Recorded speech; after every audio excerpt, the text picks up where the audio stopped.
এতিয়া দিন দুপৰীয়া আপোনাৰ 12:30 এটা বজাতে ইমান ডাঙৰ ঘটনা এটা হৈ গ'ল। ঘপককৈ আমাৰ ৰাস্তাটোৱেদি সোমাই আহিছিলে দুজন যুৱক আৰু পথাৰটো এইপিনে সকলোৱে পথাৰত কাম কৰি আছে আৰু ৰোৱনীয়েও ৰুই আছে। আমাৰ ঘৰৰ 1 নম্বৰ ঘৰ 2 নম্বৰ ঘৰখনৰ ৰবীন্দাৰ ঘৰ।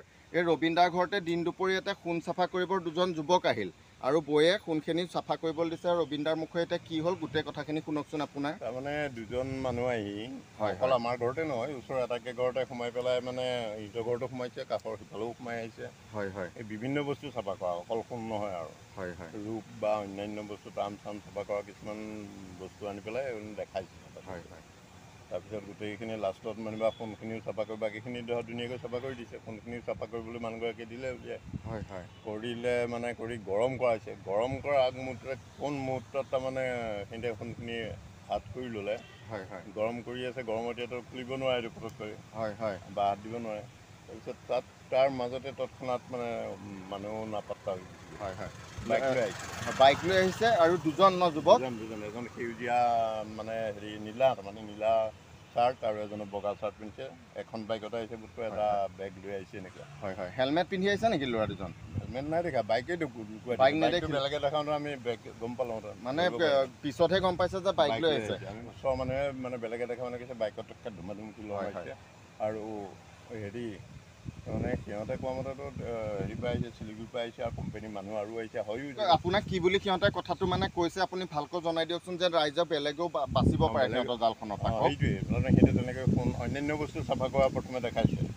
তাৰপিছত সোণৰ বস্তু চাফা কৰিছে। সোণৰ বস্তু চাফা কৰোঁতে ধুনীয়াকৈ চাফা হৈছেও বস্তুখিনি চাফা কৰা বাকীখিনি বস্তু।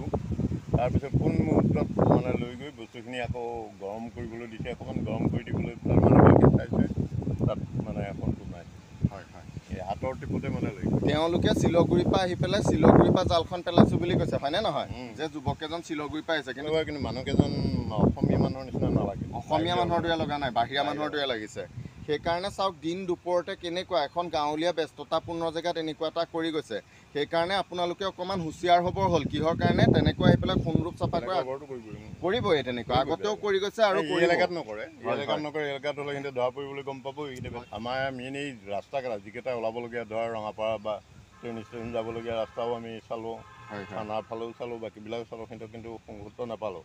অৱশ্যে দলঙত আমাৰ যি পুলিচ আছে, হয়তো নগাঁৱৰ ফালে যাব পাৰে, তেওঁ পুলিচক হেৰি কৰি দিয়া হৈছে। সেইফালে পালে কি হয় ওলাব নহ'লে নাই। যুৱককেইজন আহোঁতে বোলে আপুনি লগতে আছিলে? আমি আছিলোঁ, আমাৰ চবেই আছে, ছোৱালী আছে, মাক আছে, মই আছোঁ। ইফালে কোন হাতত কোনেও ধৰি পাত্তাই পোৱা নাই। সকলো আছে ঘৰখনত, থকা অৱস্থাতে তেনেকুৱা এটা কাম কৰিছে। দাদা নিজে ঘৰত প্ৰেজেণ্ট মানুহজন আছে, তেতিয়া এইটো কাম কৰিছে। সেইকাৰণে আপোনালোকে ভিডিঅ'টো অলপ শ্বেয়াৰ কৰি দিব যেন এনেকুৱা এটা ঘটনা আৰু বেলেগৰ লগত নহয়। আৰু আপোনালোকেও যদি সম্ভেদ পায় তেনেকৈ জনাবচোন বাৰু কমেণ্টত, যদি ল'ৰাকেইজন ওলাই, হয়নে নহয়? তেনেকুৱা যদি সন্দেহবশতঃ ল'ৰা আপোনালোকে দেখা বাইকত আহিছে আৰু দুজন বাহিৰা ল'ৰা, অসমৰ নহয় বাহিৰা ল'ৰা, তেনেকুৱা এখন জাল পেলাইছে। সেইকাৰণে আপোনালোকে চাব ঘটনাটো। আপোনাৰ কিবা আছে নেকি? কাগলো আছে, সোণৰ চেইন, চুৰি, আঙুঠি কপাতে উলিয়াই দিলে, চুৰিয়াকত পানী খুটিলে, তাত ধুব জানো? তাৰপৰা চুৰিয়াটোৰ পৰা বস্তুখিনি কিনে ক'ত ফটফট সোমোৱাই থ'লে, নাপালে সুধা চুৰিয়াটো ইলেক্ট্ৰিচিয়ানত বোলে গেছৰ ওপৰত গৈ উতলিলে বস্তুটো ৰং দেখোঁ।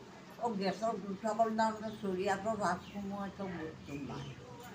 পলাল সিহঁতে লৈ পেলাই উধাও হ'ল ন? পলাল। বহুত আচৰিত ঘটনা। দাদা বহিয়ে আছে, সঁচাকে দেই। ঢেলেকি মাৰি দিলে, কি কৰিলে কি মেলিলে নাই। দুজন আহিছিলে ন ল'ৰা? মটৰ চাইকেল লৈ আহিছিলে ন? মটৰ চাইকেল লৈ আহিছে। আচৰিত ঘটনা, কিন্তু পথাৰখনত দিন দুপৰতে কাম কৰি আছে, ইমান মানুহ আছে বা তাকে শুনি আচৰিত লাগিল। ইমান মানুহ বোকা ৰুই আছে বা মৰসাহ কৰিছে বুলি ক'ব লাগিব, হয়নে নহয়? কেইজন আহিছিলে বাৰু ভণ্টিৰ ল'ৰা? বাইক লৈ আহিছিলে ন? বাইকখন কেনি ওলাই গুচি গ'ল? মানে এইপিনে ওলাই গুচি গ'ল ন? সঁচা আচৰিত। তাকে ডিঙা চুকৰ ৰবীন্দাৰ ঘৰত কেওপিনে মানুহ আছে। এখন গাঁৱৰ জনসমাগম জেগাত এনেকুৱা এটা ঘটনা হৈ গৈছে বা এনেকৈ পেলাই ডিঙা চুকৰ এইটো চাইডে আহিছিলে।